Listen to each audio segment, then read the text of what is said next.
Hi guys, this encounter just happened 3 days ago, and I'm still pretty shaken up. I'm an 18-year-old female student, and where I'm from, July is an exam period for everyone, so I end up bringing my backpack everywhere. It was 7 a.m. and my exam was starting at 9, so I decide to call my Uber and get there early because I live about an hour away from the exam center. The car arrives on time and I go in. I'm not usually someone to judge someone with one glance, but for some reason the driver made me feel very uneasy. He was in his mid-40s and he had dark circles around his eyes. He was silent for about 10 minutes. He then asked me if I was a student. I didn't want to answer, thinking that he would try to hit on me if I said yes, so I ended up lying and telling him that I was a proctor for one of the exams, hoping he would back off, but damn, I was wrong. He then started to smirk and tell me that he would always cheat on his exams and I was a mean person for ruining people's lives. I don't know why I did this, but I ended up chuckling at that comment, and this probably triggered him more, thinking that I was liking this. He then started asking me personal questions like how old I was and if I would let my kid cheat. I lied and told him that I was 34 and that I had a 16-year-old kid.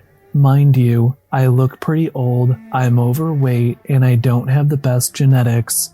I was hoping this would drive him off since I was old and had a kid, but then he just got creepier. He then asked me if my husband was strict like me, and I told him that he was even stricter, hoping to make him sound like a dude he did not want to mess with. That shut him up for a little while, until I noticed he was driving to a completely different region. I'm not a map, but I know that the exam center could not be reached from that direction. I started to panic, but I was afraid he would do something if I confronted him, since we were in the middle of a rural area. So I decided to get a fake phone call from one of my coworkers. I told the person on the fake call that I was in an Uber and that I would be there soon, and I shit you not, when he heard that comment, he turned the car around and went into the right direction. He continued to make flirty jokes until this happened. I swear, this turned my blood cold. As we were approaching the center, he told me that I should catch someone cheating, come back to the car with them, and then just drive around so he could make extra money, and then he would drop me off at my address. The creepy part was that he had studied my address by heart, legit looked at my address, then looked at me and back to the address, in sort of a I know where you live kind of way. I still remember the car he drove. It was a blue Nissan. If I ever Uber again and get stuck with a blue Nissan, I will cancel it no matter what. I didn't call the company because I was afraid that he would come after me since he knew my address, and I just don't want to be associated with him. Fuck him. So creepy guy whose intentions I didn't know. Let's not meet. Used bookstores are the best. My favorite one is owned by a friendly old man named Mr. Thompson. I've been going there for years, sifting through books on a myriad of topics. Mr. Thompson was a childhood friend of my grandfather's. They were born only a few days apart, so he let me read without ever having to pay. Recently, he's allowed me access to a small room in the back, overflowing with books that can't fit onto the shelves in the main store. It's a dimly lit room that looks lost in time. The smell of old books fills your lungs each time you enter. The antique table and chair make it the perfect reading spot, aided by the glow of a lamp. I can sit back, relax, and be transported to another world. In fact, I often stay till after closing time. A few days ago, I found in this room the eeriest book I had ever encountered. It had been handwritten, and on the cover was the inscription, "Diary of a Serial Killer." The writing was smudged and messy, indicative of a manic mind. It was hard to read. On the first page was the date it had been started, 1794. A shiver went down my spine as I read the gruesome details of the murders in the killer's own words. It seemed the killer got his kicks from having his victims dig their own grave. The last entry detailed where the killer's final victim had been buried. Chillingly, it was near the bookstore in a small wooded area. I discussed each book I read with Mr. Thompson, and this one was no different. I told him that curiosity had gotten the better of me, and that I would be setting out that evening to investigate whether or not this was all some kind of a sick joke. I began my search for the poor victim. I was digging for hours, but I couldn't find the corpse. I laughed at myself for how I had fallen for such a silly story. As I turned to walk away, I noticed Mr. Thompson emerge from behind a tree. Something about the sinister smile on his face told me I had read the date wrong in the diary, and that I had just unwittingly dug my own grave. On Tuesday, I got tested for COVID since I had this weird taste in my mouth. "You mean you can't taste?" the nurse asked. I told her no, it was just a weird taste, but she rolled her eyes, took my splint, and sent me home. The test was negative, thank God, but the strange taste was still there, maybe worse. I spent the day Googling symptoms, a mistake, of course, but I was pretty sure it wasn't a fungal infection or pine nut mouth, and nothing else really matched. I bought a tongue scraper and spent a few minutes scraping it, and to my joy it tasted better. For a second, a minute even, my mouth tasted fresh. Maybe it was a fungal infection after all, or maybe some oral bacteria. But after just enough time to gain some hope, there was a taste in my mouth again.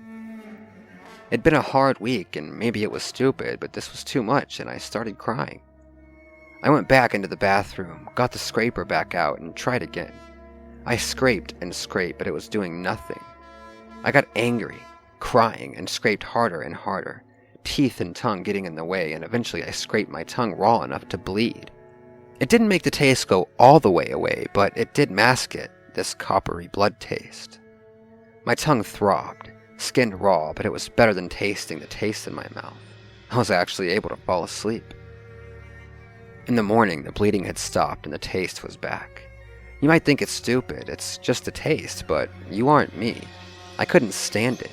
I felt like it was against me, this taste, and winning. My mind, white hot, wouldn't let me lose to some damn taste, so I screamed, putting all my energy into it. And when I was done, I slammed my teeth together, cleanly biting off the tip of my tongue. At once there was relief as my mouth filled. I could concentrate. I even went to the store, swallowing as I went, and stocked up on meat and spinach and milk to help offset the blood loss. I even smiled at some cute kids, but when blood started dripping out between my teeth, I had to run. All good things come to an end though, and eventually the wound closed and the taste was unmasked. So I bit again, and again, and again, over the next few days until I woke up and there was nothing left to bite. So I began with the teeth and pliers, but the blood from that weeped even shorter than the tongue. I started snipping my lips and gums, the flesh under my nose, anything to keep the flow into my mouth constant, to stem the taste. The taste is still there though, and I have nothing left to do. So I was wondering, because I think it might help, would you give me a kiss?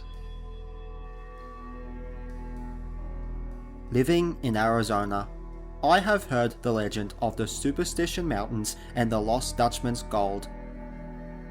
According to the legend, there is a lost mine that is bursting with gold.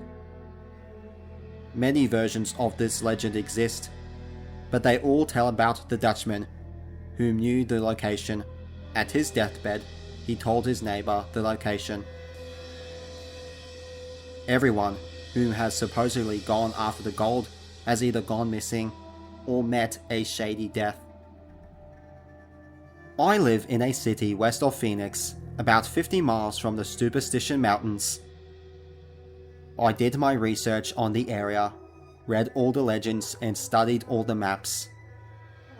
It seemed pretty well traveled, seeing that it is a state park and has hiking trails. My motivation was curiosity rather than greed. I set out on a Friday afternoon. I was to camp there for the weekend. Upon arrival, I grabbed my 9mm semi-auto out of the glove box and fitted my weapon on my belt. I had 2 magazines for it. Next, I grabbed my camping gear and provisions before starting my hike to the campsite. I had enough supplies for the week, but planned to stay for the weekend. The Arizona desert is home to high heat and venomous creatures. As far as this area, there are snakes, scorpions, coyotes, and the occasional mountain lion. After I set up camp, I took a short hike around the area, looking for signs of animal tracks and droppings. I returned to camp, ate a small dinner, and decided to turn in for the night. The desert was tricky, hot during the day and freezing during the night. I woke up at 1 a.m. shivering. I checked my phone for the weather and saw that I had no bars. My tent was illuminated briefly by the light of my screen. That is when I picked up on a noise. I grabbed my gun. I slowly thumbed off the safety and made my way to the tent opening. The sound was distant. It sounded like two men, conversing in a Wild West sort of talk, along with the sound of two horses trotting. I could not make out what they were saying. As soon as I shone my light in the direction, the noise stopped. I waited a while before going back inside and returning to bed. Sleep was restless. I woke up late in the afternoon, drank some coffee, and headed out to search for the legendary Lost Dutchman's mine. I decided to go in the direction that I had heard the horse trotting. I was shocked to find that there were no signs of hooves. But I did find some strange tracks. These marks were close to wolf tracks, but much bigger. As I ventured further, they changed. They slowly became bare human footprints.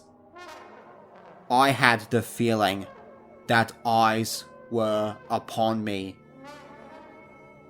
Looking up at a distant ridge, I saw him. I pulled out my binoculars. He was a man of at least 50. His face was one that sent a shiver down my spine. I waved with my free hand, but he did not return my wave.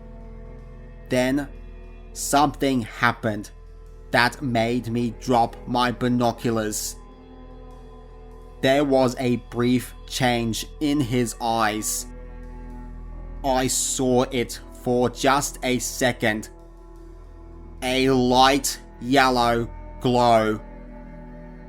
I quickly bent down to pick up the binoculars.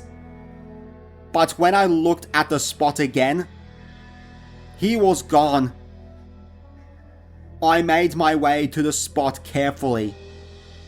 There was no sign of the man. Where he had been standing, there was a small animal hide bag. I opened it up to find 4 small gold nuggets. Safe to say, I was excited. I scanned the area once more, but saw not one living soul. The sun was starting to go down as I started to make my way back to the camp. I arrived full of hope and excitement. I had found gold where others had failed. That is when I realized something was off.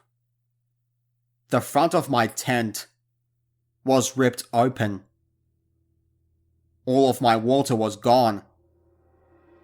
I looked for my food and that was gone too. As I walked around, I noticed in the sand someone had written a single word. Go. It was pitch black now. No way I was gonna make the hike back to my car. Using my flashlight, I gathered enough to start a fire. I sat by it, not sure what I was going to do that night, for I knew that there would be no sleep. That is when I first heard it. Help! I jumped and grabbed my handgun. I stayed close to the shadow of the tent and listened. It came again. Closer and closer.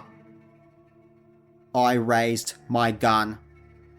First from the east, then from the south, then east again. It was all around me.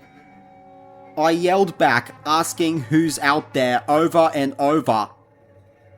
I am not proud to admit it, but I lost control of my bladder. Then the noise of running feet all around the perimeter of the campground. That's when I saw those yellow eyes in the brush, staring at me with hunger. I pulled the trigger over and over, till the slide locked back.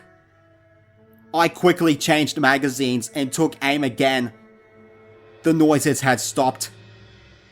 I quickly rushed towards the fire and fed more fuel, pieces of my tent and anything else I could find. I did not sleep 1 second. I was jumping at every rustle and every chirp. As soon as the sun came up, I grabbed my bag and the gold. I had to get back to the car, forget the mine, and forget the rest of my things. I hurried down to the parking area, feeling eyes on me at every step. As I approached the car, I turned back to take one last look. About 100 yards away, there was that same man, watching me walk away. Safe to say, I will not be coming back to the Superstition Mountains. I would like to share with you an experience I had about 10 years ago, give or take. I learned several years after this incident what happened to me is what doctors call sleep paralysis. I say they're full of shit. It really happened. I do not use drugs outside of caffeine and nicotine. I do not drink alcohol of any sort. So this was not a hallucination caused by either of the two. Nor do I have any mental issues that I know of. Let's make that clear. Going back about a year before this incident, at that time, I was really into ghost hunting shows. I watched and recorded any and every show I could find that was about a team of ghost hunters investigating haunted places. Some were really good and others just sucked. No disrespect. I remember watching an episode of, in order to post on here, I can't use any real names, places, or addresses. Okay, let's see if I can do this. I remember watching the show where the lead hunter guy is a muscle-bound jerk who doesn't like bullies, but in turn is one himself. He orders his crew around like he owns them and they follow him blindly like sheep. I think you know the one. It's a good show, at least it used to be. Anyway, they were investigating a bar owned by an old country singer, located in one of the southern states, who wrote a semi-popular song about a girl. Everyone in the paranormal community say this place is truly haunted. Okay, now that that's over with, back to the story. They were down in the basement, I think. It's been a while since I've seen it, and to this day is the only episode of that show I will never watch again. They were talking with some guy about what goes on there, when up in the left top corner of the screen, there appeared a shadow figure, wearing a cowboy hat standing in the doorway. At this time in the show, they stopped the film and pointed out that when they were actually down there, they didn't see this figure and only discovered it while reviewing the footage. I was naive back then and didn't really know much about the paranormal. I figured, it's a TV show. What harm could it really do? Boy, was I wrong. I now know that ghosts, entities, or whatever you want to call them, can follow you home from places and are made up of energy and can travel through any energy source they want, and one did. Now that I've given you the backstory to this story, let's proceed with the reason I'm actually writing this. Many years before this incident, an old friend of mine, back when I was 11 or 12, who I met through playing baseball in the same team. Anyway, he had recently bought a house and was looking for someone to just give his old mobile home to, which is where this incident happened. We had lost contact over the years, but unbeknown to me, he had kept in contact with my father. My father gave him my number. He called me up and made me an offer I couldn't refuse. A free trailer, just pay lot rent. Oh hell yeah, I'll take it. The trailer was old and needed work, but it was a good deal. I moved in, did some minor repairs, and a couple of weeks after that, I invited my father and stepmother over for dinner. My stepmother is what she calls an old soul. She can sense when things are not right with the universe. She took one look at the place and said, "There's bad juju here. I don't like it." Every time she came to visit, she was nervous. She wouldn't sit still, always looking down the hallway. She eventually stopped coming. She said it was too thick for her, whatever that meant. I just thought she was nuts. I now know she's not. I lived there for many years. I had some strange things happen. Seeing apparitions out of the corner of my eye, voices, cold breezes, etc. I just chalked it up to bad lighting, outside noises, insulation issues, some rational explanation, until that night. The night I will never forget. I was laying in bed, asleep on my back, like I always do, when I woke up and noticed a black figure standing in the doorway of my bedroom. The hallway light was on. I always leave it on in case I need to make a bathroom run late at night. The light from behind the figure showed it had a head, 2 arms, and 2 legs, but no eyes. It was just standing there. I blinked a couple times to make sure I was seeing what I was seeing, and sure enough, I was.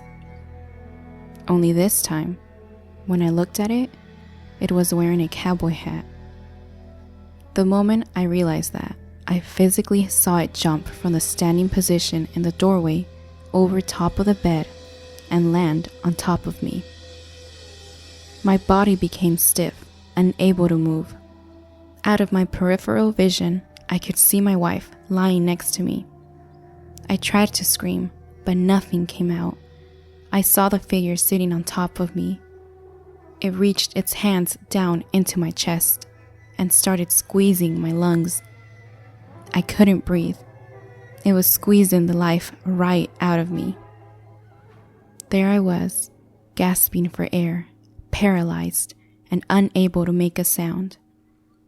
Just when I thought I was about to die, a series of intensely bright white lights started flashing all around the room, like a strobe light on steroids. I closed my eyes to shield them from the lights. It was that bright. All of a sudden, my body jerked a couple times like a convulsion and then stopped. I opened my eyes and it was gone. I was able to breathe again.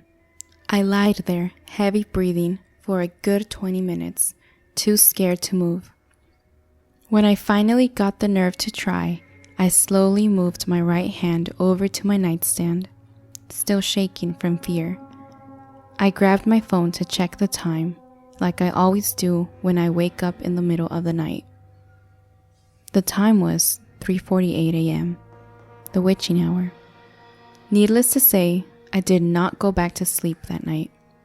I cautiously got out of bed so not to wake up my wife and turned on every light in the house.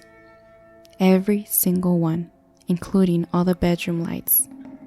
How my wife stayed sleeping, I don't know, but thankfully she did. I made a pot of coffee, grabbed my Bible, and sat at the dining room table, drinking coffee, Bible in hand until the morning came. I must have smoked at least a pack and a half of cigarettes in that 3-hour span of time. I'm good with that. I'm still alive. I asked my wife if she had seen or heard anything strange the night before. She said no, and I left it at that. I didn't tell her what had happened, and I still haven't. She probably wouldn't believe me anyway. My wife and I stayed at the trailer for about 2 months after that. When we got the opportunity to rent an actual house, we took it. We packed all our things and moved out. On the last day we were ever at the trailer, my wife had left the vacuum in the back bedroom, where this experience happened. She asked if I would go get the vacuum, and I agreed. Upon entering the room, a weird sense of dread fell over me, and something inside of me told me I needed to get out of there quick. I grabbed the vacuum, ran down the hallway and out of the front door as fast as I could, slamming the door behind me. I then turned around and yelled, "You want this place? You can have it. I'm gone." My wife looked at me like I lost my mind. My father and stepmother helped us move, along with some friends. My stepmother insisted that we drive all the vehicles that contained our belongings over bodies of water to block any of the bad juju from coming with us to the new house. We did and have had no bad experiences in our new house, aside from a few really bad dreams I had the first couple nights we were there about the trailer, but that was it. Well, that's my story. I don't really care if you believe me or not. I know for a fact it really happened. The disease had occurred in 5 different towns that we knew of so far. Each time it was followed by the same thing. First, pets went missing. No one could explain how in one night every cat, dog, lizard, bird, and any other animal these people kept as a pet went missing. Next, livestock that, up to this point, were docile by normal, started to attack the farmers that raised them. Don't get me wrong, a death year is normal, but hundreds of deaths in the same day in what appeared to be a coriander attack is not normal. I am Nate. I work with wildlife control, and I have been brought in to uncover what has been going on with the animals and why they all seem to have one unified goal: the eradication of mankind. Like I said, this is the 5th town that I know of, and if I can't figure out what is causing this, it will end up like the rest. A massive graveyard for the bodies that the animals don't eat or tear into such tiny pieces we can't find enough to bury. This is the first time I managed to get to the town before the second stage took place. Getting to work right away, we set up our mobile lab and started to test the soil, water, and local food sources. If any of them have any source of contaminants that could assist us in narrowing down what could be causing this. So far, there is no connection to what could be behind all this. All the samples came back normal, nothing that could be causing this level of abnormalities in the animals. However, the same company that was used in all the other farms in each of the destroyed towns were the same. This could be a cause, but what would a feed company have to do with this, and why would it cause this? Again, we tested the food and nothing was off with the formula. This put us back at square one. This left us with little else to do other than evacuate the town and try to stop this spread, So far, each town has been in a straight line, heading from one small town to the next to the next. However, the problem with most places, and Pennsylvania being no exception, is that they will eventually hit a more populated area, say like a city like Philadelphia, and I need to stop this before they get there, and this becomes something that we cannot stop. I called to the rest of my team, telling them we needed an evac for about 900 people. This would take time, of course. Until then, we were going to set up perimeters around the town. Nothing going in or out, especially animals of any kind. The sun was sinking low in the sky. It was time to try and get some sleep. We took shifts watching the perimeters and making sure that the town remained safe. It was around midnight when I was suddenly awakened by the sounds of gunfire and the screaming of people. I ran outside. A sight to behold was the swarm of insects I saw blotting out the moon. These creatures not only ripped apart the houses in minutes, but any poor soul that got in their way got picked apart to the bone in seconds. This was unlike any insect behavior I had ever seen. The screams alone would drive any normal person insane. We had prepared for this, however. Running to the tent was myself and the other members of my team that still lived. It was roughly 10 of the 25 people we had started off with. All grabbed a flamethrower and started to burn the insects, saving as many of the townspeople as we possibly could. Getting to work took a few hours, but we managed to fend off the wave of insects. The town is destroyed and over half the people that once lived here are now dead. Where the hell did that come from? One of my team members shouted at me. That many insects cannot have come from just this town. What if all of the animals of each town have been joining forces and making an army? That's ridiculous. Animals don't have that level of complex thinking. That's not important right now. What is important is getting a hold of our evac team and figuring out how far out they are. As the sun rose, it looked strange, more red than yellow, almost like it knew more death was on the way. Less than an hour after they managed to fend off the insects, another sound came from the border of the small town. They could hear the sounds of dogs barking and the sounds of coyotes and wolves howling. This can't be good. I looked at my team. Watch each other's backs, and if anything moves, that's not us shooting to kill. Just as I finished rallying the orders from all sides came a huge pack of canines of every variety. They descended on the town much like how the insects had, but this assault was much more violent and bloody. They burst into the town, biting and ripping at anyone they came across. The townspeople heard the chaos and came out to see what was going on, and soon it was a bloodbath.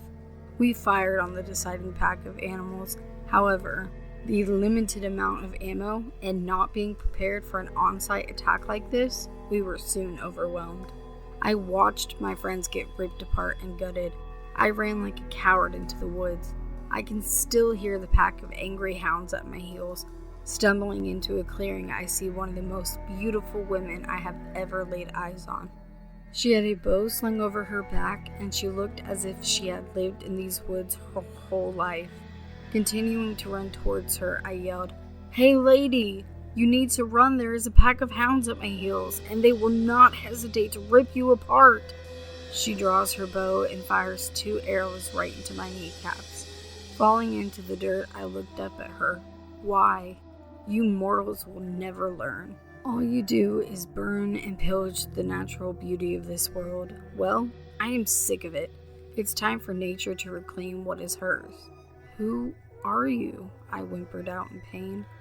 "Oh, I am Artemis, and those are my children." I roll over to see the hounds closing in on me. After her hounds had their fill, she looked at them. "Come on, my lovelies. Let's move on to the next town. I know how your appetite rages," Artemis says with a smirk on her face. Mushrooms by username Beretta Vogue. No one ever gets sick or hurt in Oak Springs. If you ask Mrs. Chatham what happened to her splinter wound yesterday, or Mr. Marion about his bruises from falling down the stairs this morning, or little Anne's terrible flu, they would all chalk it up to Holly Tassel's wonderful mushrooms. Holly was a bit of a mystified presence in a small town where everyone knew everyone's name. I only learned that after moving here weeks ago, apparently the Tassels have a pendant for handing out their signature produce to just about anyone. Now, I know what you're thinking. She's growing it out of human corpses! I only wish that was the case. I only wish it was that simple. My first impression of the Tassel family was an amicable one, if not somewhat unnerving. Just after I finished unpacking, there was a knock at my door. Before I could blurt out an introduction, Mr. and Mrs. Tassel greeted me from the front porch with a basket of misshapen mushrooms. Holly picked these out of her garden, they explained. They're a bit blemished, but they still taste great. I suppressed my inherent disgust for mushrooms and accepted the basket with a forced smile. I spent the next few days stumbling for excuses to not be invited to the Tassels for dinner. But an awful headache one evening robbed me of my ability to cook for myself. Figuring they would leave me alone if I simply enjoy the meal, I accepted their invitation. Damp and musk soaked their little home, with dim yellow lights scattered across the peeling walls, a suffocating metallic tinge of fungi emancipated from the garden. I tried to hide my involuntary gagging. The mushroom soup was congealed and viscous. Chunks of pale white fungus I fished out chewed with the texture of overcooked flesh, so I shoved them aside and tried to finish my soup as quickly as possible. I saw Mrs. Tassel bandaging up an injured finger and thought it might be my chance to finally dig deeper into the secrets of Oak Springs. So, Mrs. Tassel, how come no one here has ever, had lasting injuries, or stay sick, for that matter? Holly spoke up before she did, and that took me by surprise. It's easy, she said. Let me show you! She then slammed her knife into her mother's neck. Mrs. Tassel slid to the ground lifelessly as Holly went into the back garden. I stood there, stunned, watching. She began pulling out one of the small mushrooms growing from the ground. Underneath the tiny cap, a finger emerged, attached to a hand, an arm, then an entire torso. Holly held the incomplete shape of her mother so I could see. She frowned at the humanoid growth. It's a bit blemished, but I can always grow a new one. My New Friend, written and narrated by P.A. Nightmares. My father had always been an abusive asshole. He beat my mother, and me as well. Tonight, after I got home from a friend's house, I could hear my mother crying as he smacked her around. He was in a fury. My father was yelling, "Where is he? I know you're protecting that little shit!" He must have got a call from my school, telling him that I'd been expelled due to a fight. I mean, what did that ass expect? I learned from the best after all. I chose to run into the woods. However, I quickly got lost. I found myself standing at the mouth of a cave I'd never seen before. I could hear a melody from deep inside and had to go check it out. Darkness settled in as I entered the cave. Before I ventured further into this unknown area, I unstrapped my backpack and removed my flashlight. I made it a habit of carrying supplies around with me, as exploring the woods to hide from my father has become a normal occurrence.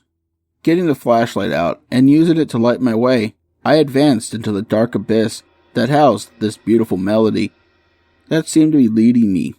At first, there was plenty of space for me to walk, but the further I got in, the tighter and warmer the cave got.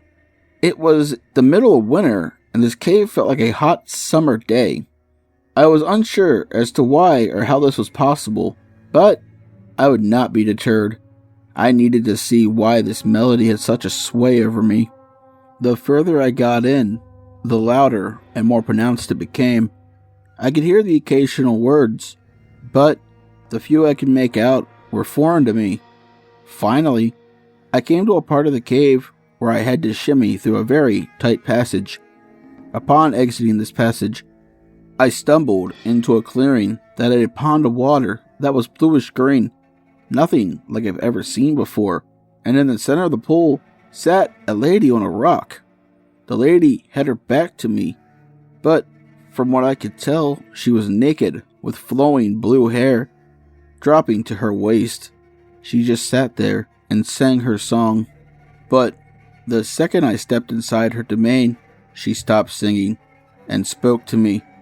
I could hear her, but it was as if she was in my head. "Come, my sweet child, come to me." The blue-haired lady coaxed me as if talking to an infant. But I can't swim.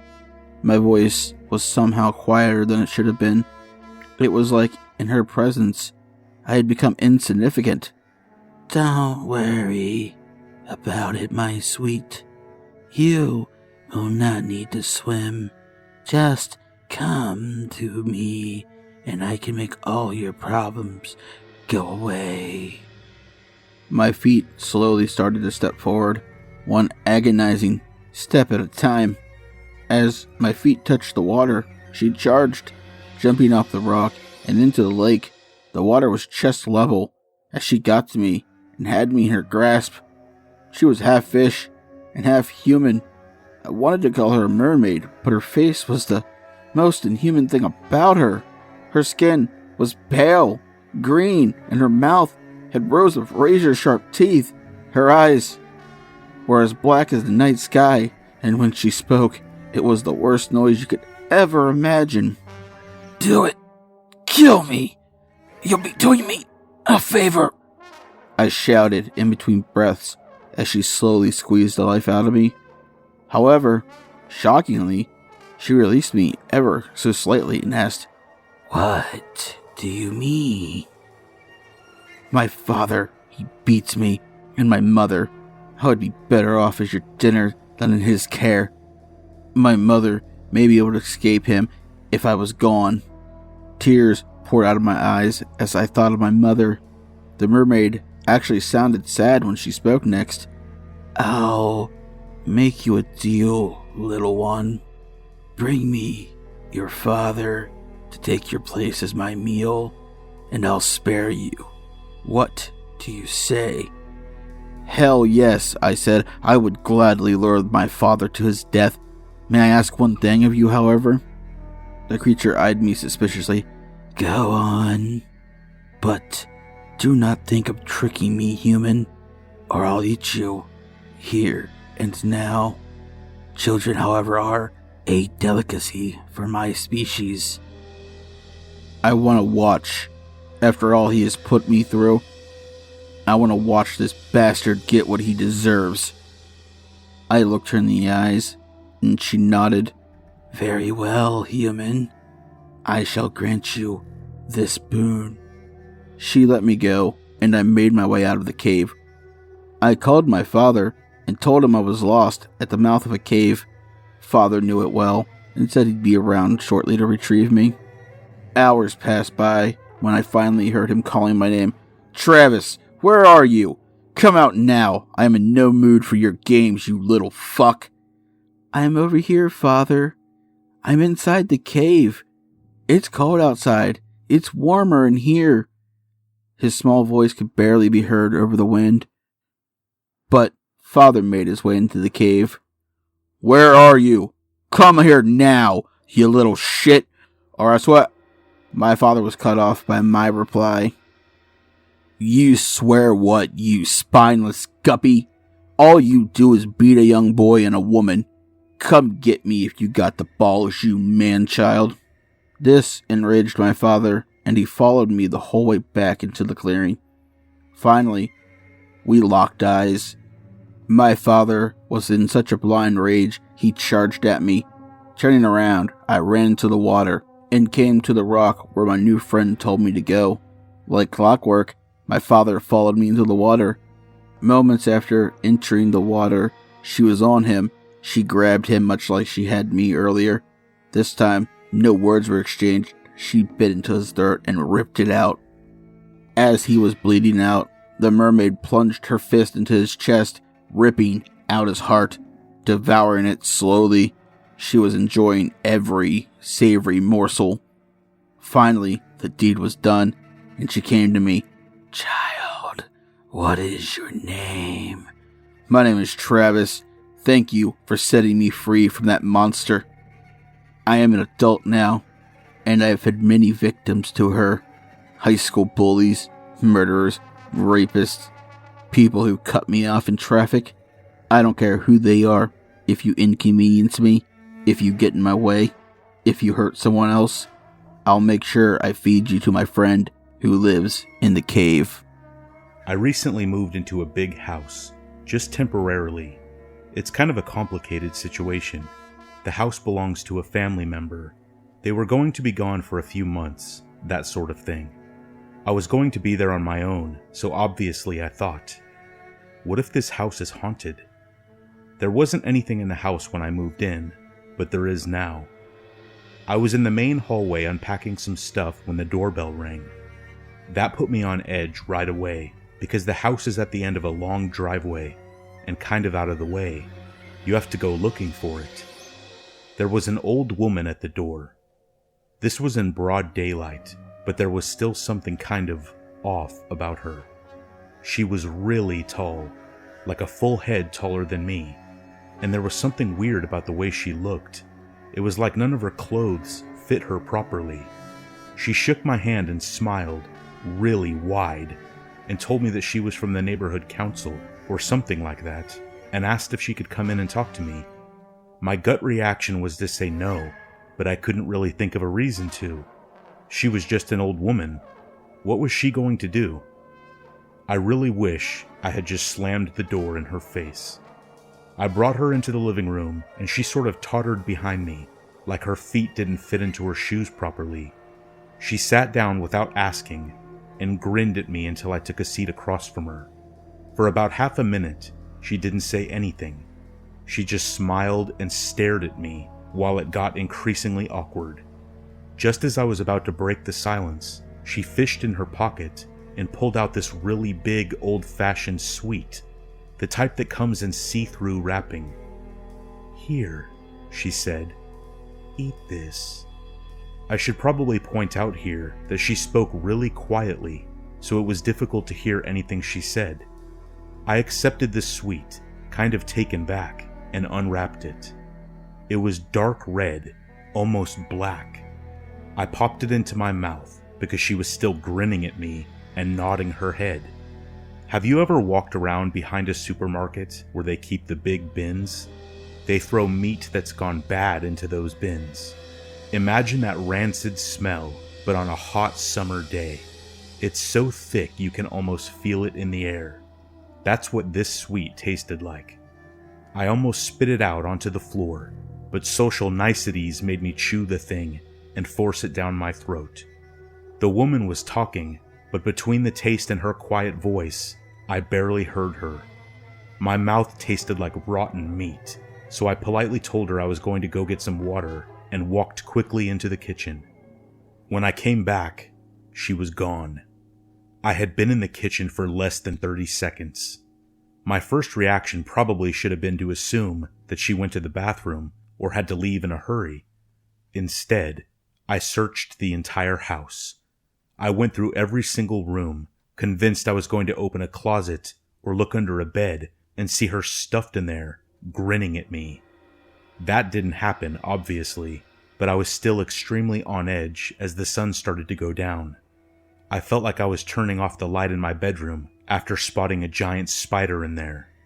That night, I propped a chair against my bedroom door because I just couldn't shake the feeling that the woman was still in the house somewhere, hiding.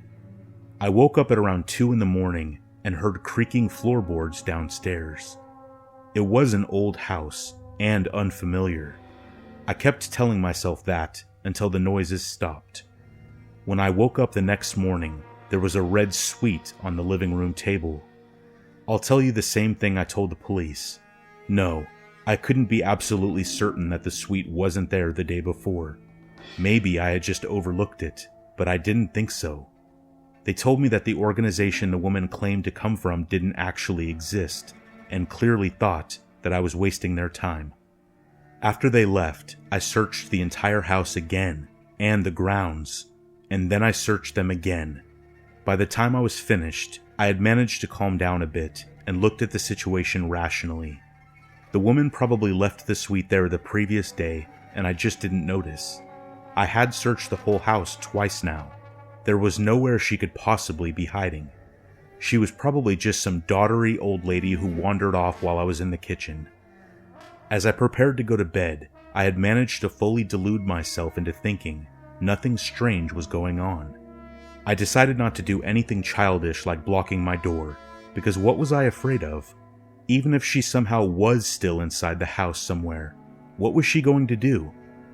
At some point in the middle of the night, I woke up abruptly, knowing in the back of my mind that something was wrong. I guess I must have heard something in my sleep. I turned over onto my side and reached out to turn on the bedside lamp, groping around because I was in an unfamiliar room. When the light came on, I saw the old woman standing right next to my bed. I only got a glimpse of her because as soon as I screamed, she scuttled backward out the door really fast. I only got the briefest glimpse of her before she vanished into the unlit hallway outside my door. I now believe that the human brain has a special compartment for dealing with experiences far outside the realm of the natural. If I had woken up to find a burglar in my room, I probably would have gone numb with panic. If there was a lion at the foot of my bed, I would have been too paralyzed with fear to do anything. But as soon as the woman disappeared, that special compartment took over.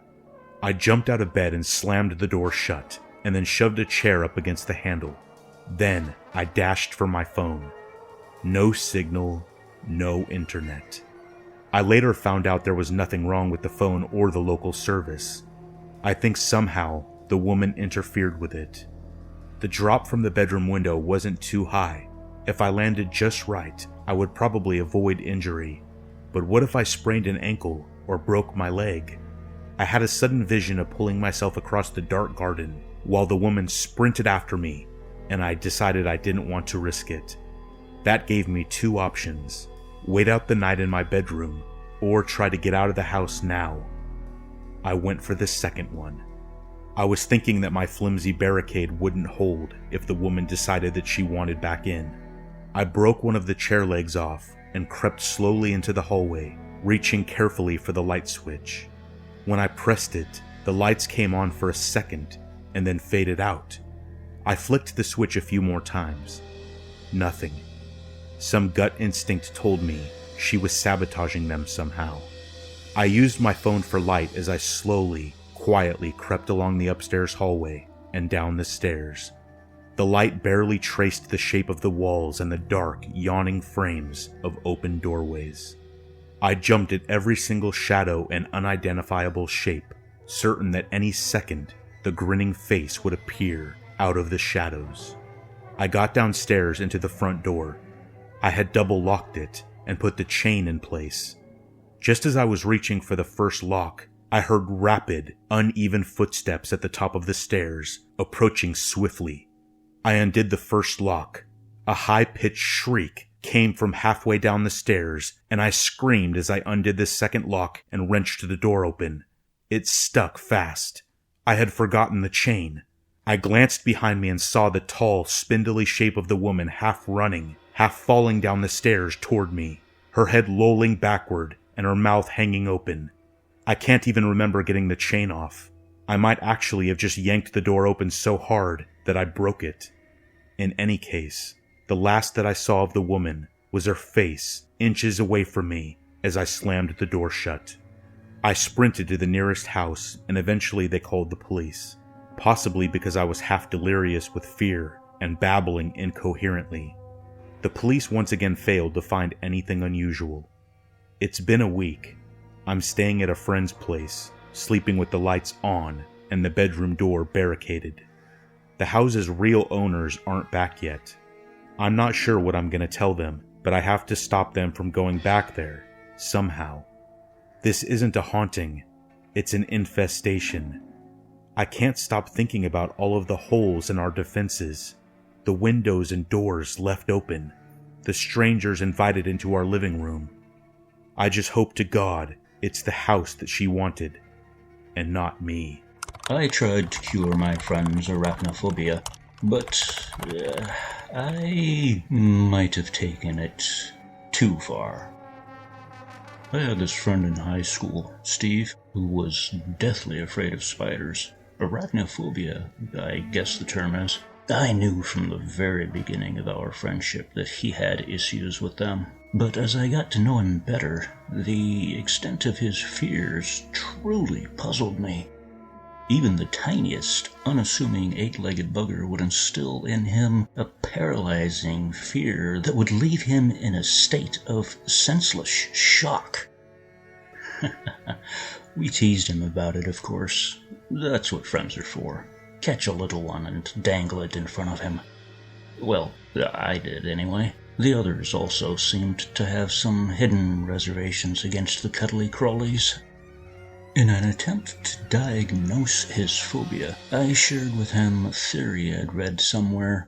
Apparently, some scientists, or psychologists, I guess, believe that the reason so many of us have arachnophobia is because inside the womb, I guess the tissue and muscles kind of resemble a spider, and that the last image we see before we are violently pulled out of the warmth and care of our only known home, naked and defenseless, into a cold and brutal world, is the vague, pulsating image of a spider. He dismissed this idea quite rudely. He told me he knew exactly why he hated spiders so much. He was 5 years old, he told me, hiking through the woods with his parents. At some point, he got away from them, and in a panic, he just started running. He must have tripped over a branch, and ended up face down on the ground. Only it wasn't the ground. He was face down on a papery cocoon, a spider's egg sac. Thousands of spiders burst from the eggs and crawled over his face, into his mouth, down his clothes, and he could do nothing about it. He was stuck, you see. His foot was tangled in the branch, so he just lay there, with the tiny baby spiders crawling all over him, until his parents heard his blood-curdling screams and came to his aid. I had to admit, as far as reasons for hating spiders go, this particular one was pretty solid. I tried a few different approaches in my attempts to cure his fear, like suggesting that on average only 6.6 people die from venomous spider bites each year, and that bees and wasps kill 8 times as many, or the fact that out of over 43,000 known species of spider, only 30 or so have been responsible for human deaths, or that it isn't true that on average you swallow 8 spiders in your sleep each year. Believe me, I know spiders. They wouldn't voluntarily come anywhere near your nauseating breath hole, but it didn't help. His phobia was rooted in trauma. Facts couldn't change that. Maybe a more direct approach would do the trick, I thought. I'd heard about it before. Just subject the person to whatever they're afraid of. Force it on them. Make them accept that it is but a silly notion based on illogical fallacies. So I collected a jar of assorted garden variety spiders. You know, small, unimposing, harmless ones, not too hairy, not too spindly. I carried the jar with me for days, just waiting for the right moment, the perfect opportunity. I decided I'd do it in a controlled environment, somewhere he couldn't escape from, so I did it after gym class. Just when he was getting out of the shower, I snuck up behind him, popped open the jar, and shook it like crazy over his head. He didn't talk to me for a month. Despite my good intentions, the plan backfired ever so slightly. Realizing there were a dozen or so spiders crawling all over him, he completely freaked out. Long story short, he lost his footing on the slippery, wet floor and broke his back in 3 different places. He was hospitalized for a month where he completely ignored me. Maybe it was for the best, I thought. I mean, could I even entertain the idea of having a friend who hated spiders? Disliked them, sure. Loathed them? I could understand that. But hate? That's such a powerful negative emotion. But to my surprise, he called me up the day he got out of the hospital. He said he was sorry that he overreacted and that he wanted to hang out. Maybe it had worked after all. Maybe he didn't hate spiders anymore. I had my doubts, but I figured I'd give it a shot at least. I asked him if he wanted to spend the night at my place. My mother was having one of her weeks, and I could really use the company. It was the first time I'd invited him over. First time I'd invited anyone over, come to think of it. So I was pretty stoked when he said yes. I didn't bother asking my mom. I knew what the answer was anyway. It was definitely better if she didn't know. Steve came around after school, bringing a bottle of vodka and some beers. He seemed to be in good spirits, all things considered, and we spent the night drinking, listening to music, and playing games. You know, just chilling. I told him about the basement, that we couldn't go down there because of Mom, and even though I could clearly see he found it strange, he just shrugged and gave me a casual, sure, whatever. I must have passed out around midnight. Too much vodka, I guess. I really couldn't hold my liquor during Instar. Steve slapped me awake a couple of hours later, and I came to slowly, confused and still pretty dizzy from the alcohol. He stood over me, smiling, holding what appeared to be a hunter's knife. "You really think I was just gonna let it go?" he snarled through gritted teeth. A sudden realization hit me, and I desperately struggled to get on my feet. Only I couldn't. I couldn't move at all. "Don't bother," he said. "I've tied you up nice and tight. Doesn't feel so good, does it, when someone else takes control?" I attempted to talk some sense into him, but the sounds came out all muffled. I could only lay there, helpless, as he brought the knife down an inch from my eye. The fear at that point was all-consuming.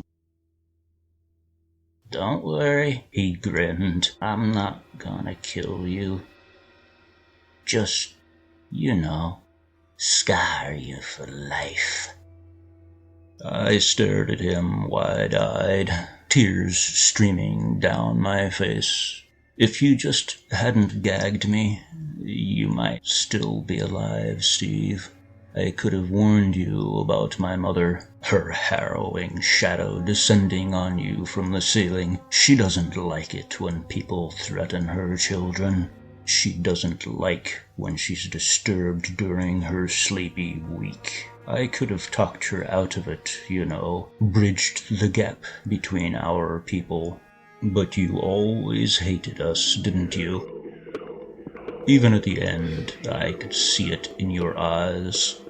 As my mother slowly consumed you, I could tell by your screams that you still couldn't accept us, that you wanted nothing but to harm us. I guess when push comes to shove, it was for the very best. I truly cannot stomach bigotry. It was the year 2000. Christopher was wrapping up his day at the office to return home to his wife and kids. It was his last day at work for the year. He was really excited to spend time with his family for the holidays. "Aw, crap," he said with a look of disappointment on his face as he walked outside to a snowing winter wonderland. "Damn it, it had to snow today. I forgot to put on my snow tires," he thought to himself while unlocking his car. Before he could start driving, he heard a voice yell his name. "Hey Chris, can I hitch a ride with you?" "Of course you can, Jim," he said, unlocking the passenger side door. I watched as they drove off into the darkness of the night. "Who am I, you ask? I'm unlike anyone else. That is enough information for you." They were driving towards Interstate 65, which is exactly what I dreaded. But alas, I couldn't do anything to stop them. Every day a lot of cars pass through the Interstate 65. There is a dark patch in the road, darker than your darkest fears. Lined with trees on either side, this path looks beautiful during the day, but something lurks there at night. The canopy from the trees blocks out all the light from the stars and the moon. It is as if you're heading into a tunnel of trees. A lot of people enter this tree tunnel, but unlucky few never make it out. Chris and Jim arrived at this dreaded patch. It was covered with snow. I can see it, but I can't do anything about it. "Hey Chris, watch out!" Jim yelled, but it was too late. Chris struggled with the steering wheel, but the car skidded off the wet road. There was a loud screech and a bam just as the car hit the side rail. Just like I remembered. None of them had sustained any major injury yet. The worst was yet to come. The night passed as the light from the sun lit up the tunnel. Their bodies were found not far away from the wrecked car. Their bodies were ripped apart and were disfigured beyond recognition. This wasn't the first time the police had seen such a sight on this road. Just like every time, the police report said that Chris and Jim got out of the car after the crash and tried finding help when they were mauled by some kind of wild animal which they couldn't spot due to the darkness. To tackle this issue, they finally cut down the trees to improve visibility on the road, as if that would help. Only I knew what had happened. I had seen it coming, but I couldn't do anything, even if I wanted to. I watched expressionlessly as it ripped them apart, feasted on their flesh, and made its way back into the darkness. I had seen it ever since I was a kid. I tried telling people, but they all believe what they see or read, not something they hear from some kid or an acquaintance. After they cut those trees, the thing that lurked there is gone. It's gone somewhere else. Some other places with a dark patch, with more unsuspecting people to feast on. Where it will hunt again, just as it did here. It lives in the dark, waiting for unsuspecting victims. How do I know all this? I was the first victim. Back when I was single and used some online dating pages, I had a few dates that were probably in the category of awful and painful, but only one that was really creepy. There was one time that I had matched with a girl named Cindy, and we talked for a bit, and we hit it off, the basic start to a good thing when it comes to dating. After chatting it up, we decided that we would meet for dinner the next night. We meet up, and she's exactly as she was in the pictures. And she was incredibly friendly. We had a quick conversation outside the restaurant and went in to get our food. The dinner started out as perfect as it could have. About 20 minutes in, after we had gotten our drinks and put in our food order, I noticed that there was a woman sitting at a table a few spots down that was glaring at me. At first, I thought maybe she was staring at something behind me, but I was at the wall, and there was nothing to stare at. I mentioned it to Cindy. I said, "Hey, there's a woman that's sitting behind you that is staring daggers at me right now." She put her hands over her face and said, "Oh God, blonde, long hair, glasses." While this was a vague description, it was exact. This woman was blonde, had long hair, and thick glasses on her face. I told her she was right and asked if she had knew her.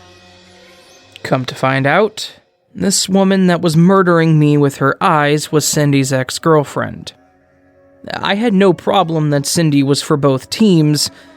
What I had a problem with was the fact that this woman was going to legit murder me at a moment's notice.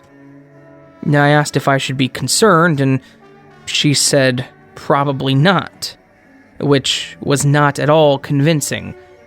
After a few moments, our waiter brings over our food, we thank him, and he walks away. No more than 45 seconds later, Cindy's ex stands up and walks over to our table. "Hey, Cindy. Leave me alone, please." At this point, I could tell that Cindy and this woman did not break up on good terms. Cindy's face was visibly red, and I could tell that she was having a bit of a panic attack. "Please, just go away. I don't like this one," the other woman said, before she grabbed my drink off the table and practically heaved it at me. She then said, "See you around," to Cindy, and looked over at me and said, "You should watch your back," and walked away. Like that wasn't the most terrifying thing that she could have said to me. So there I was, soda covering my food, my shirt, and my pants, and the look on my face was probably one of complete and total shock. Thankfully, the waiter had actually seen what had happened, so he rushed over and told me that he would get the manager, and he would get the food taken care of. I wasn't really concerned about the burger. I was more so worried about Cindy and maybe a little bit for myself. By this point, Cindy was actually in tears. I asked her what was up with that woman and if she was in any actual danger. Honestly, just trying to gauge the situation and figure out if I needed to call the cops. She then proceeds to tell me that Amanda, the ex, was pretty much a stalker at this point. She had followed Cindy around on each date that she had, ruined her relationships, and even literally stabbed her last boyfriend. She said it was only in his hand and that he was completely alive and fine, but that he had broken up with her right after that. She said that every time she thought Amanda would be gone for good, she would appear the minute Cindy tried to move on. The worst part? This had been going on for 2 full years at this point.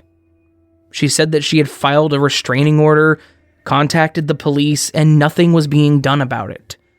She said that for some reason the authorities were taking it lightly, and they weren't really doing much to keep Amanda away. She told me that the stabbing incident had happened over 3 months ago, and that she had waited this long to see if maybe it would work to get rid of Amanda. Well, it didn't. Amanda was very much there and very angry. At the end of our date, after we had finished our dinner and talked a bit more about Amanda, Cindy told me that it was best that we didn't see each other again. She apologized and said that if Amanda ever disappeared entirely, she would give me a call and maybe we could try again. I agreed, and we went our separate ways. on the way home, I called my brother to tell him what had happened, and honestly, he laughed at me. He then told me that I was being played, and that Cindy was just trying to get free food, and that Amanda was her wing woman. I started to believe him, and was actually a bit upset that I had fallen for it and that they were such good actors. That is, until the next morning. I got up, I got my coffee, and then I went to take my dog for a walk, when I saw the end result of Amanda's anger. My windshield was smashed, and all 4 of my tires had been slashed.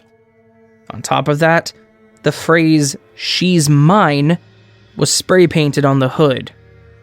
Obviously, I called the police, got the report, and made my insurance claim. Thankfully, I had good coverage. I also sent pictures to my brother and asked if he thought I was still being played. In the end, I never spoke to Cindy again, and I didn't message her to tell her about the damage to my car. I told the police about the night before, but they didn't really seem interested. Every now and then, I start to think about Cindy, and I wonder if she's out there, if she's doing okay. I really do worry that Amanda may lose her mind and attack her one day. I guess my final thought to Amanda, the absolute psychotic ex-girlfriend of Cindy, I hope that you and I never meet again.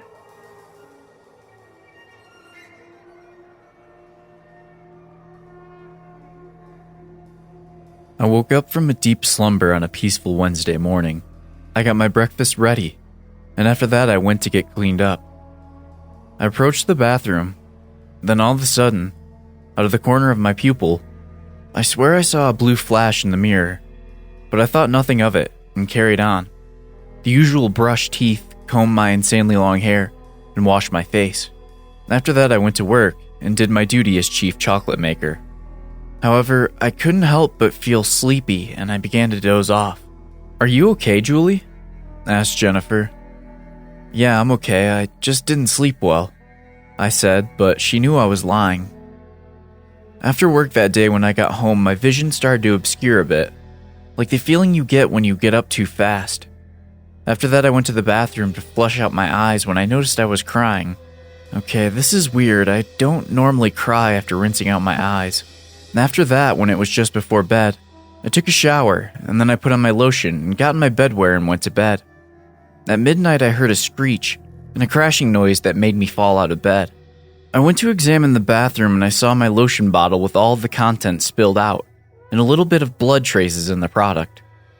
I was creeped out at this point, and normally I'm a bit of a skeptic. When morning arose, I didn't catch a nanosecond of sleep. The dark circles under my eyes were worse. My eyes were bloodshot and reacting dramatically into any light. When I went to work, I never felt so agitated in years. I was twitchy, and everyone asked if I was okay multiple times. After that, my boss decided to send me home because I obviously wasn't well. I went home and made an early dinner as it was 5 o'clock and my usual home time is 7:30. After I was about to take a bite of my ratatouille, I heard a violent crash coming from the bathroom upstairs. I grabbed a knife and tiptoed up. When I arrived, there was nothing wrong except for the mirror was a tiny bit cracked. I went downstairs again and ate my dinner.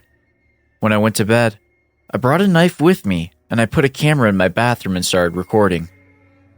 I woke up the next morning to my bathroom being a mess, the mirror in shambles, my beauty products everywhere, and worst of all, there was blood on the wall that spelled out, "Free me from this prison." The camera was gone, but the chip laying on the ground. I picked up the chip and loaded it into my computer, and then my computer went insane. I'd never seen my new computer do this. This was simply impossible. First sequences of pictures flashed across the screen so fast it wasn't visible to the naked eye.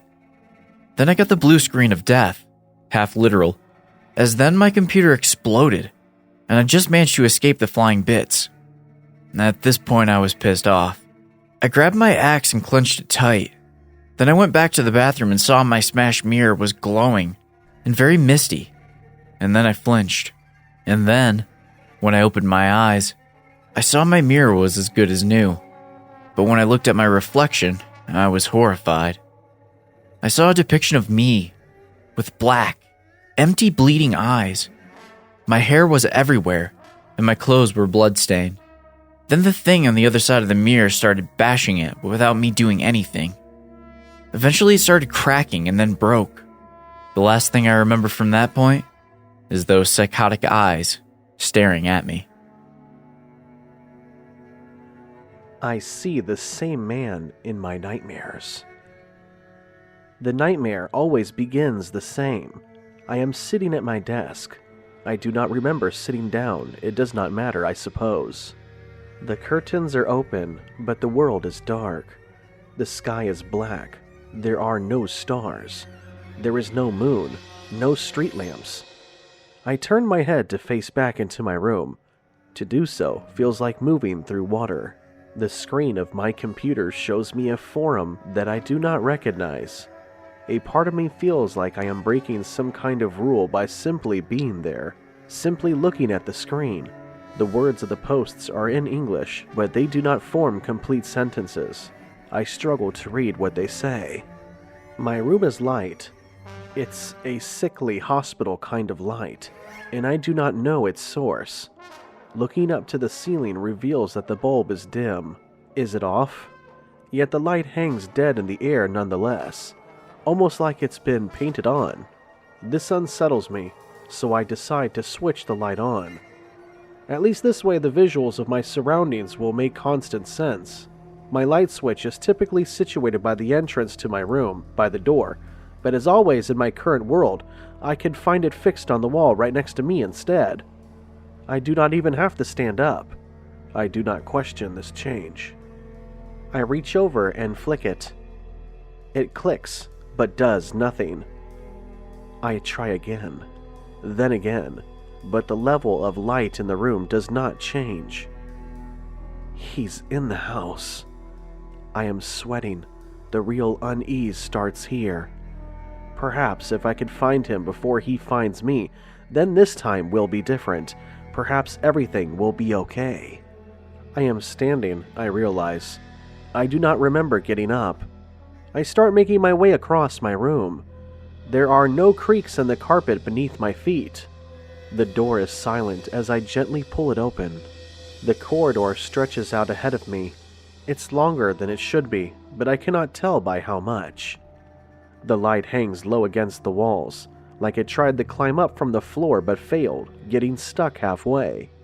The pictures and portraits on the walls are familiar, but the people within them have disappeared. There is only me and him. I make my way through the corridor. He could be in any of the rooms. My heart pounds. It hurts. I feel if I were to look down, I would be able to see a Thurum warning in my chest. I push through the door to the bathroom. The water of the shower is running, but there is no one standing beneath it. I do not think to turn it off. I see myself in the mirror. I should not be able to, given my current angle, but the angles are all wrong anyways. I try not to look at myself directly in the face. I know that I will not like what it shows. He isn't in here. I return to the corridor. There is another door in the same wall, a little further on. I walk through the shade, shiverish with cold, but I do not shiver. The door leads me into a room I recognize, but fail to accept it as out of place. It's my parents' room from when I was a kid. But they are not here. I walk into the center. My dark reflection is picked up on 3 carefully positioned mirrors, 2 small, 1 body length. I am careful not to look directly at any of them. "Are you in here?" I try to say. "I know you're in here. I found you." But the words catch in my throat. They are forced out as little more than dry whispers. It's a bluff anyways. I search the room. The bed is made. The books on the shelves have blurred into each other. They are the same book anyway, I realize. One of them is in my hand. It's cursed. I understand, but I open it regardless. The pages take up my entire field of vision, but I still cannot read them, and they won't help me. He knows I can't read them. The book is smaller now. It fits into my pocket, and I stow it away. I don't want to be in this room anymore. The corridor beckons. I remember hearing from somewhere that whistling is supposed to help with fear. I purse my lips and try, but all I hear is the sound of my own raspy breathing. There are more doors, more rooms. They all stand cracked open. None of them are entirely closed. I push through them one by one, but he isn't there. This is his fault, but he's not here. I hear footsteps along the corridor behind me. I swivel, or at least I try to. The turn instead is a slow one, as if the air is made of treacle, and by the time I am able to look, there is nothing there, only grim shadow. I look to the stairs. They descend down into darkness, but I'm going to take them. Down I go, step by step. There are more than there should be. I'm not even sure if these stairs are mine, but they carry me to the ground floor. The furniture is drawn on. I realize it's fake. I wouldn't be able to move any of it if I tried. It's all part of the same thing. It's his fault. The dining room is the most different, though I am not surprised by its change. I can see from the base of the stairs. The door is fixed open, and the floor gives way. Peering over the edge reveals a sudden drop down into the pitch black. The room has been filled with dark water that extends up above the frame of the doorway. The dark shapes drift about in the darkness. I could join them if I choose. He isn't in there. I turn back to the hallway. The architecture of my house prevents me from doing a complete loop from room to room to room, but that is what I do anyway. There are arches in the walls that allow me to pass.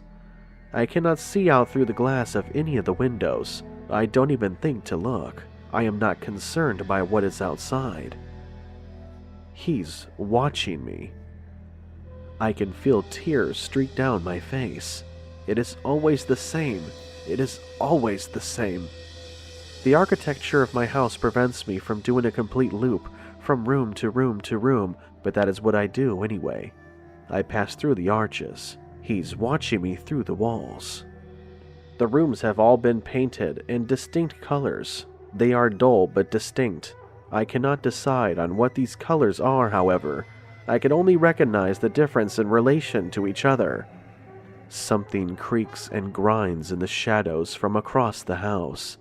It sets the hairs on my forearms on end, but I do not stop. I keep going. There are people in this room. I resist the urge to go and talk to them. They aren't alive. They are fixed like mannequins, mid-conversation in the corner. I pass by them. The second that I move into the next room, I know that they will be gone. If I were to go back and take a look, the room would be empty. The silence is a sharpened blade, held at the edge of my neck. It is cold. I return to the hallway. There is another set of stairs that lead down into the basement I do not have, but I pass them by. They would lead me deep beneath the earth, below layers of stone. I try the front door, but it is locked. The handle doesn't even move or shift as I try to pull it. The handle does not move. This door is not for me. This is where he ends it. I do not delay the inevitable. I suppress and sob and turn around to look down the corridor. It is long, like the corridor of a school hallway. He stands at the opposite end.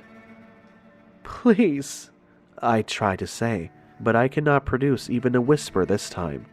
I bring my hands up in defense, but the movement is slow. He has begun to walk towards me. He does not walk like you and I. He walks as if he had never tried to walk before, as if he studied the movement from afar and is now putting it into practice. His legs stretch further than they need to as he moves. Like a puppet, he shambles silently down the corridor towards me. My hands are by my sides. I am forced to bring them up in defense for a second time. I bare my teeth. I snarl at the man, but he doesn't much care for my threats. They are empty. He knows they are empty. Closer now. His skin is the color of shadow. His eyes are white. He has pupils, but I only see them if I look for them. His teeth are painted on. Every face you see in a dream is a face you have seen in real life. Stay back, I want to say. I am not cold anymore. My entire body burns with fear and panic. Stay back! Closer, he creeps. He whispers my name, but the voice comes from behind my ear. His mouth does not move. He is in the house right now. Closer. One of his eyes begins to slip down his face. I can't move. There is nowhere to go. He is larger than his surroundings now. He is 3 feet away, 2 feet away, 1 foot, and still he approaches. I shrink back desperately, but still he draws closer. He is going to tear out my neck from the inside, or worse. I want to scream so badly, but I can't. I can't. I screw my eyes tightly shut as the heat overwhelms me. And this is where my dream ends. I always wake up drenched in sweat, heart pounding in my bed. Throat dead dry in the dark, but too afraid to reach out for the glass of water. I will suffer the discomfort. I curse the dream. I curse my imagination. My blood rushes loud in my ears, and every little noise across the house is amplified tenfold. But the welcome morning always comes. Always. Except this time is different. When I awaken, I am not in my bed. I am sitting slumped at my desk. I rub my eyes, terrified but relieved. I must have fallen asleep mid-work. I have been particularly tired lately. I allow myself a little chuckle as I stretch. My heart is pounding, but there is always a tremendous sense of relief when I am reminded that the dream is just that. A dream. I turn to look out the window. It's nighttime. I must have slept away the entire evening. There are no stars tonight, no moon. It seems that the street lamps aren't running either. A sense of cool unease begins to creep over me. I turn back into the room. My computer has entered into its screensaver mode. I shake the mouse and the blackness fades. I am able to see the screen. It shows me a forum with a twisted interface. The posts are in English, but they do not form complete sentences. I struggle to read what they say. I do not remember loading this site up. There is no minimize option in the upper right, so I hammer quickly but quietly at the computer key. In the 4th or 5th attempt, I am giving the navigation prompt and I hastily bring up Reddit in a desperate bid to find a website that is familiar to me. Did it always look like this? Did they change some settings? I glance into the room. The room is light. It is sickly hospital kind of light. I look up to the ceiling, and to my cold horror, I see the bulb is dark. The glass is dim behind the lampshade. It is not switched on, and there is no obvious source for the room's light. My breathing becomes shallower. No, please, no, please. I could turn my head. I could turn my head right now and look at the wall beside me. I could do it right now, at this very second. That would provide me my answer, surely. If the light switch has moved to the wall beside me, then I have my answer. But I can't. I can't bring myself to look. I can't bring myself to check to see if the switch has changed position. Because, what if it has? The light hangs dead in the air. He is in the house. Which one of these people are your parents? I tried hard to keep up a warm smile. Nothing. She simply glared at me with her two shiny eyes under a blonde curtain of hair. She doesn't speak, Sonny. The man with the wooden cane cleared his throat. Didn't speak the whole right here, won't speak now. Doesn't respond to anything at all, really. One big-nosed snobby woman put her coat on the rack. Probably death. I stood thinking for a while, my face contemplating, changing in the light, looking around at the billionaires in the foyer. They already looked ready to sink their teeth into the exhibitions. Or worse. Bringing her along with the rest of the group of the museum tour was simply not an option. Fortunately for her, it was a requirement for me to understand the basics of at least 20 languages to allow for appropriate interaction with the museum's guests. This included sign language, but my understanding tended to be rather broken. I could usually only make out the main words. Kneeling again, I spoke to her with my hands. The girl gestured back to me that Mommy and Daddy had sent her on a visit to the museum and were called away for a business trip in Dubai. How was the flight? I gestured. Good. The big-nosed woman was very annoying. She giggled and gestured that I didn't need to do hand signs. She could read my lips. I liked her already. My smile didn't need much effort anymore. It came naturally. Though I was still stuck with the child in an unforgiving place. She was a rabbit running in an open field for the shadow of the museum's eagle clawed exhibitions. Worse, the unsated bloodlust and curiosity of the wealthy and free.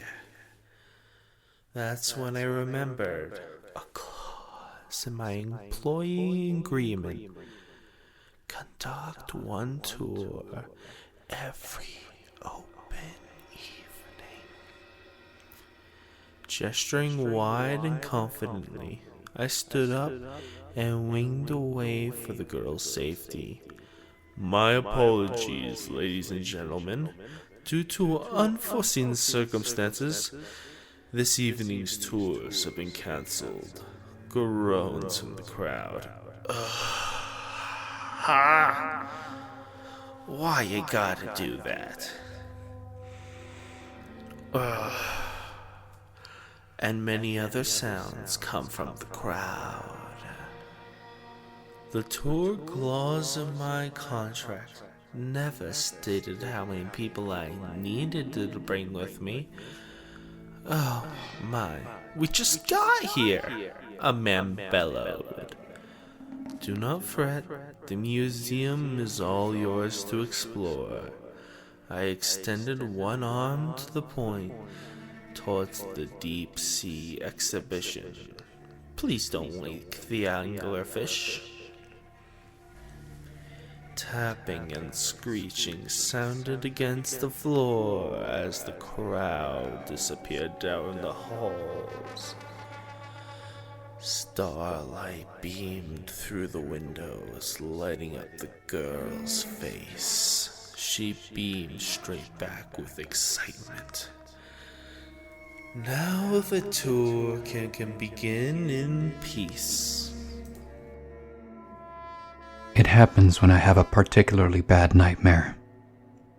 I never remember what the dream is about, but that usually doesn't matter once I wake up. The first time it happened, I was taking a nap in kindergarten. I must have screamed or made some sort of noise because when I snapped my head up from my mat, gasping for breath, everyone in the room was looking at me. At first I thought that's why my stomach was turning, not just the nightmare, but the unblinking stares of a couple dozen pairs of eyes. But I only thought so for a second before I gagged, and a flood of murky liquid gushed over the floor. It looked like river water. I cried so hard the school called my mom to pick me up. But with typical childlike resilience, I felt better as soon as I was home and playing with my toys. The next morning, my mom flipped to the news channel over breakfast as usual, and that's how I found out what had happened. My kindergarten teacher had lost control on her way home from work and went over the side of a bridge. They fished her body out of the river. A few years later, my best friend Caden and I had a sleepover at my house one weekend. We binged both on pizza rolls and horror movies, so it wasn't surprising when I woke up from a bad dream with an upset stomach. But when I rushed to kneel in front of the toilet, prepared for half-digested pizza rolls, what came out was thick, moist clumps of dirt. An irrational sense of fear kept me silent as I flushed the dirt away and tucked myself back into bed, as if somehow not telling anyone what had happened would make it go away. I was stupidly afraid my mom would take me to the hospital. Stupid. Because we ended up at the police station instead after Caden didn't make it home the next day. We were cleared after a couple of neighbors claimed they'd seen him walking home. He only lived a few blocks away. Search parties found him 3 days later, kidnapped and brutalized and finally buried alive. 3 days had been far too late to save him. I never really recovered after that. I've come to think those drowning dreams are terrible prophecies, omens of death for an unlucky someone nearby.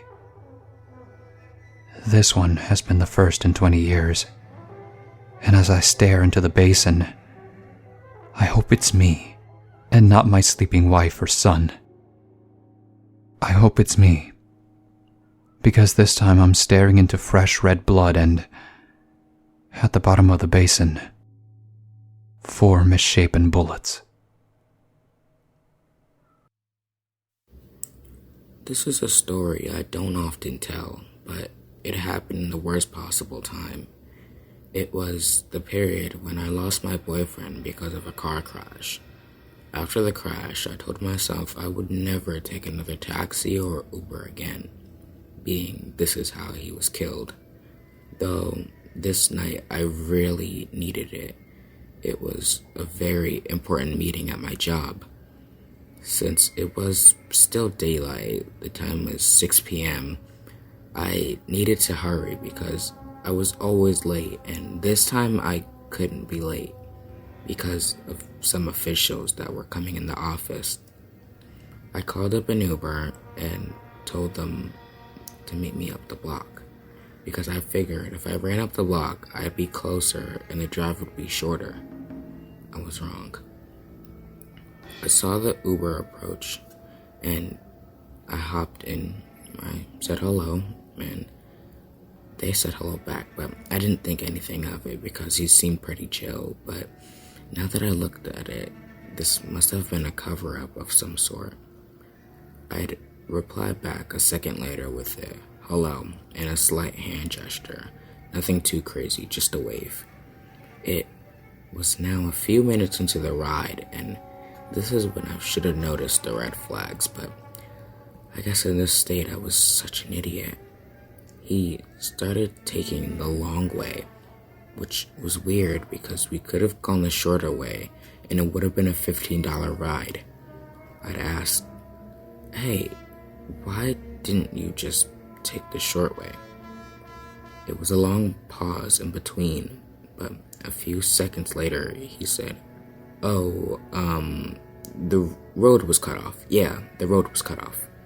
He sounded shady, but I just said okay. Another 10 minutes go by, and at this point, I'm late to my meeting, so I'm a little pissed off now. Anyways, to sum it all up, in the end, he kept telling me, "You're not getting out of this car until I do it."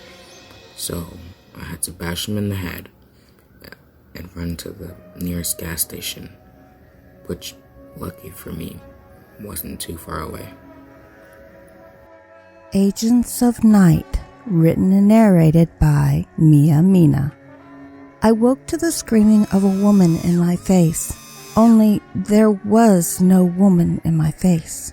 I sat up from the floor where I had been sleeping against the door. I told myself I was dreaming. There was no woman. I should go back to sleep. As I laid back down, my heavy eyes were more than willing to close. However, shortly after I fell asleep, the scream was in my face again. Again, there was no woman. I looked behind me at the wooden door. I was forbidden to open it, but I wondered if the source of the scream was on the other side. I didn't like the sound of it. Either way, I laid back down and tried to sleep again. It was my position to sleep against the door at night. It had been since I was around 7. My mistress was the daughter of a nobleman. Her parents have me guarding the door to keep her safe. I'm not allowed to open the door for anyone or any reason. I couldn't if I wanted to. I don't have the key. The door stays closed once I lay down till her mother comes to wake her. Then I help her dress. I'm her companion for the rest of the day. I couldn't sleep. I sat up against the door, unable to sleep. The scream did not return for hours. I was starting to nod off when it came again. The woman screamed right in my face. This time when I opened my eyes, I found coal black eyes staring in mine. The skin of her face was bluish gray color, which I have heard the dead skin described as. Her hair was as coal black as her eyes. I didn't know who she was at the time. Her appearance made me scream. Her bluish gray hands moved around my neck to strangle me, thus stopped my screaming. As she squeezed my throat, my scream turned into choking noises as air was restricted to my lungs by her hand. It didn't last, though. My mistress's father appeared from his room down the hallway. He pulled the woman off of me, then restrained her. He pulled her into the breezeway across from me where there were chairs and settees, as well as a boxed-in bay window seat. His wife hurried to me to check on me. My neck hurt. I was petrified and crying. She tried to comfort me while she held me in her arms, checking the bruises. Cookie came up from the lower floor to see what the noise was. She was sent for wine to calm me. My master started to question the woman who attacked me. She laughed at his questions as she stared at me. She was saying something in Welsh, I think. My grandmother used to speak to my mother in Welsh. It sounded the same, but I didn't understand her. I turned my head away to bury it in Mrs. shoulder. I wanted to hide from the woman's gaze. My neck and lungs hurt as I struggled to calm my breathing and emotions. Softly, she spoke to me. "Gladys, did she get it through the door?" I looked up at her, shaking my head slowly and slightly to keep it from hurting more, as I softly said, "No, ma'am. No one got through the door." The woman continued to jabber, pointing and staring at me. She kept saying, "Subtle," though I didn't know what it meant. She finally addressed the master directly with her words. Then she disappeared. She didn't run out of the room or physically get up and leave. She just disappeared. There one moment, then gone the next. Mrs. Cookie and I screamed as the master started searching the room to see where she went. Charlie came into the hallway hearing the commotion. He confirmed he had not been passed by anyone on the way up to us. There was no other way she could have left without passing him. There was no other way out. Mrs. stood us up. While keeping her arm around me protectively, she unlocked the door. She opened us to see Ethna sleeping in her bed, safe and undisturbed. I don't know how she could have slept with all the screaming. We went over to the bed to check on her. She was sleeping peacefully. Her face was angelic. She looked almost like the dolls we played with during the day. Mrs. took me back inside the room, relocking the door, and set me back against the door with another glass of wine. I slowly drank the wine. It was sweet and reminded me of pears. Mrs. brought me a fresh blanket and pillow. I laid in my place in front of the door obediently. Then the two of them checked the windows and doors to make sure they were locked before they went back to bed. The rest of the night passed without further interruption. The morning came and nothing seemed to be out of place in the household. I had no more visits from the screaming woman that night. Nothing else disturbed me for the rest of the night. This was actually unusual from the last few months. I don't know what the master said to the woman, but I was glad it allowed me to sleep. In the morning, Cookie got breakfast ready after the household was confirmed secured. When Mrs. and I went into Ethna's bedchamber, I started getting her clothing ready while Mrs. went to wake her up. Suddenly, she started screaming. I dropped the clothing and rushed to her side. There on the bed was Ethna with her sheets pulled off of her, her body sliced open and covered in blood. I joined her in screaming as I saw my mistress was dead and sank to the floor. Somehow someone had gotten into the locked guarded room and killed her. I was confused. How had anyone gotten in the room? I'd been sleeping against the locked door, which was the only entry. My master came up with several of the housemen. I was taken out of the room and down to Cookie. She sat me down with some tea laced with a little bit of wine as she worked to cook the food. I couldn't stop crying enough to drink the wine-laced tea. I kept looking at my hands as if they should be covered in blood like Ethna. I couldn't understand how I was not dead and she was. I was against the door, the locked door, sleeping. How could anyone get through the door without waking and disturbing me? Slowly I calmed enough to drink the calming tea. As I calmed, I became more aware of the kitchen around me. I was still in my nightgown, but I didn't even notice as Cookie went on about a rash of girls in the surrounding town being killed, just like my mistress. She said the master and Mrs. were silly thinking putting me in front of the door would protect Ethna. I was just a wee thing, she said, and not able to protect from the forces of the dark night. I asked her what she meant, because I truly didn't know. I had never heard anyone talk like this before. The night, she said, it has all sorts of agents. They are no respecter of persons or gods. They serve the night. When it sets its sights on taking someone, there's no stopping it. That woman last night was an agent of night. She was sent for Ethne. She is a harbinger of death. You were in her way. She would have killed you to get to her. You were lucky you were not her mark. I'd been sleeping in front of Ethne's door for 7 years. Her life was mine to guard. We had been protected from the world around us. Cookie was the only staff member who saw me that day. She had bathed me and dressed me. She had been a wealth of knowledge and protection for Ethne and myself. Still, this was something I had never heard her speak like before.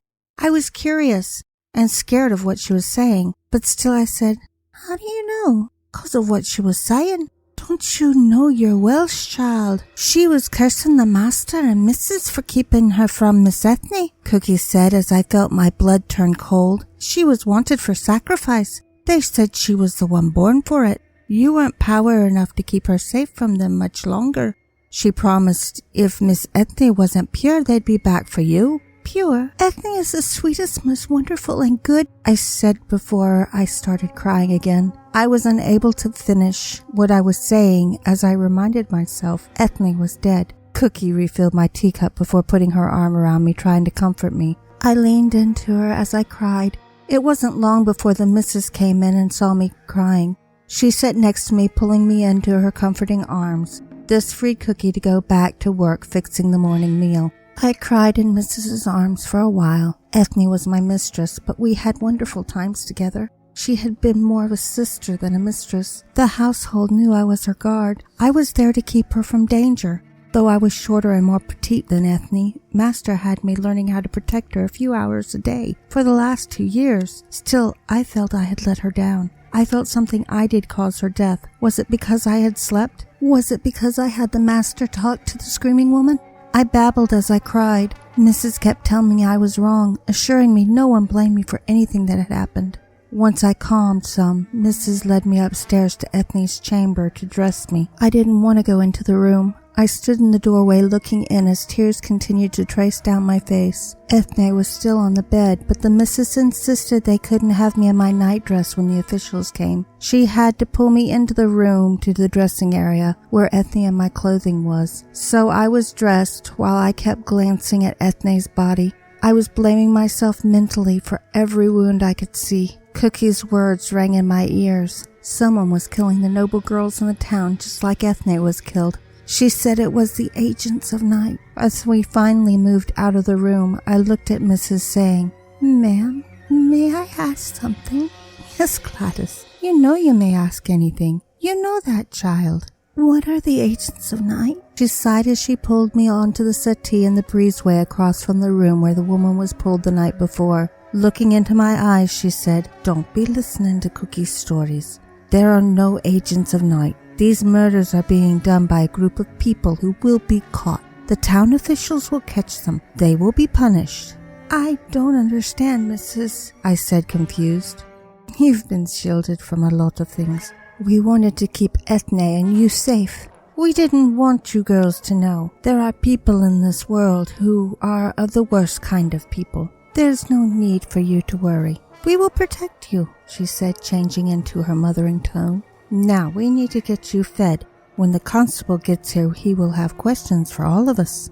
You will need your strength. We will have tea with a little wine to help your nerves. I'm sure we will all need it." Indeed, the constable arrived shortly after we finished eating. He asked me to talk him through everything Ethne and I had done the night before. I ended when we found Ethne's body. Then he wanted me to actually physically take him through what I had just told him. I did as he asked, though continually fought my emotions. Mrs. stayed with us the whole time to support me. She made sure the constable knew that I was not deviating from anything we did normally.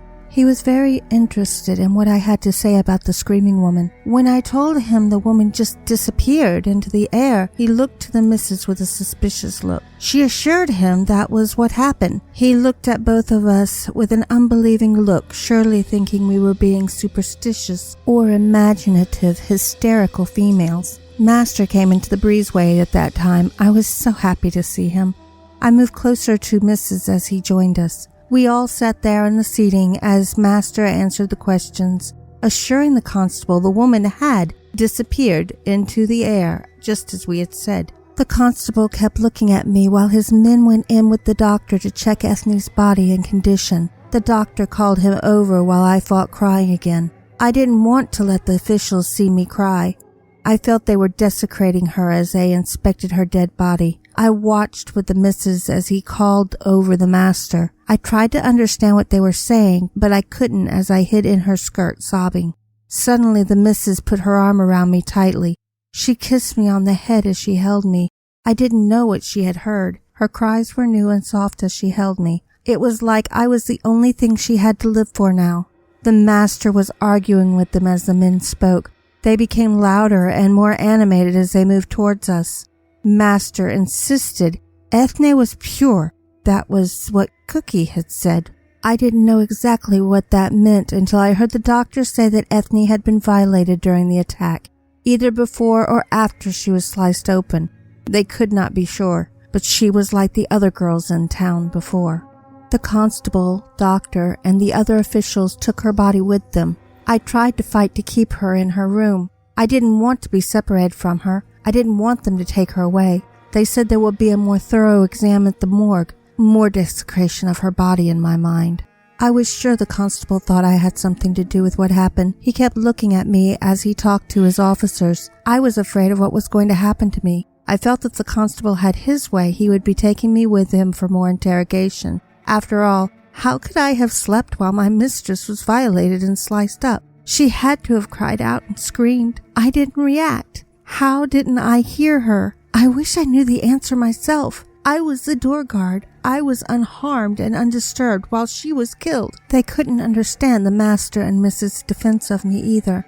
They didn't know my true relationship with Mrs. and Master.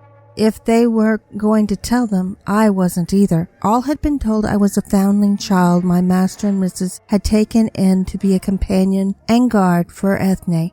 Not many knew that they were actually my aunt and uncle. Master was my mother's brother. When my parents and grandmother were killed, I was found in a wardrobe, wrapped in blankets where my mother had hidden me. Master and Mrs. took me in to raise me with Ethne. Since we were both the same age, it seemed a perfect situation. I was aware of my actual place, as was Ethne. None of the staff except Cookie knew. None of us spoke about it. However, I still feared I was guilty somehow. Were there actual agents of night? What did they want with the girls, with Ethne? The Druid priest said that the Christians had a way to control spirits. I knew nothing of the Christians, but what I heard, were they these agents of night? Was this something they were doing with the girls? Would they come for me next, as the screaming woman had said they would? That night my aunt put me in my own room, next to their room.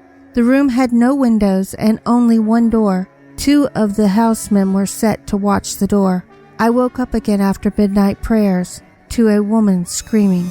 I recognized the scream. It was the same woman from the nights before. I was instantly frozen in the bed from fear. Then it happened. Someone came into the room through the wall as if it wasn't there. It was my turn to scream now. I couldn't stop screaming. Even when I saw it was the constable, I couldn't stop screaming. How had he come through the wall? As I screamed, I wondered why no one heard me and came to help me. I saw the screaming woman joining the constable. She moved to pull the sheets down. The constable was joined by another man as they held me down for her. She moved my nightdress up to look at my legs. Not finding what she was looking for, she came to my neck. Unlacing the top of my nightgown, she pulled it open to look at my neck, shoulders, then my chest. I cried more as I screamed. It was the only protest I had left to me, with the men holding me down to the bed. She stopped suddenly, pointing at my birthmark. Her companions nodded, looking at it too. I didn't know what it meant, but I knew it was not good for me. I screamed for my master and Mrs., but they still inexplicably didn't hear. The guards at my door didn't hear me. The last thing I remember before everything went black was the constable's voice saying, "You thought you got away. It's taken us a long time to find you, but now we have you settled." There is another universe, a lot like ours. Entrances to it are scattered throughout the world, in the places where the most psychological energy gathers. Schools, hospitals, those kinds of places. During any leap year, on February 28th, this is the period of abnormal astral activity which opens the doors.